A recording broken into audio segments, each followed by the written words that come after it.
You know that I can't leave the long haul out of these reviews. Hello everyone, and welcome to my final movie review for the live-action Wimpy Kid series. For today, I will be reviewing what everyone calls the worst film in the series, The Long Haul. The film features an entire new cast, with Jason Drucker replacing Zachary Gordon as Greg Heffley. However, it appears most, if not all, of the crew members from the previous films, returned to work on this movie, including the director, David Bowers, who directed Roderick Rules and Dog Days. In addition, the film is primarily based on the 9th book in the series, but contains elements from the 7th, 8th, and 10th books.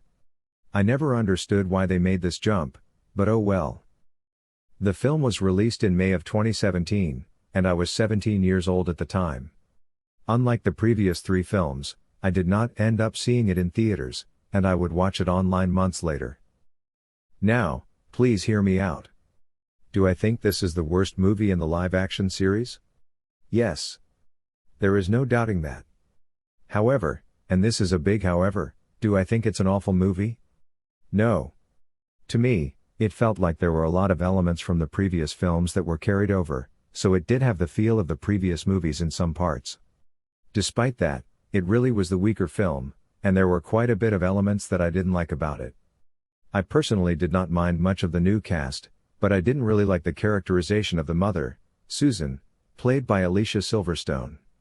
I felt that she was a bit too harsh to everyone, and when I tried to imagine Rachel Harris reading these lines, it didn't work for me.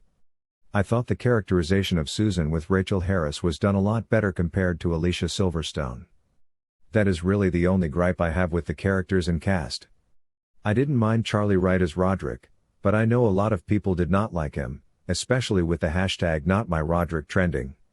I felt Jason Drucker was fine as Greg, but definitely not better than Zachary Gordon. I also felt it was a letdown that Rowley, now played by Owen Shalos, barely had a role at all. He only has about 10 minutes or so of screen time in the entire movie. So, overall, I don't hate The Long Haul. However, I do understand why everyone else despises it and considers it the worst film in the series. There are a lot of things I don't like about it, but to be honest, it is tolerable enough for me, and if I did a marathon of these movies, I wouldn't have an issue sitting through it. I respect everyone's opinions, and so I can respect, and understand as well, that a lot of people hate the film. For me, I am leaning towards either 3 or 3.5 stars out of 5, which would be equivalent to between 6 or 7 out of 10. Thank you all for listening to my movie review on The Long Haul, and I hope you all enjoyed my movie reviews on the Wimpy Kid movies.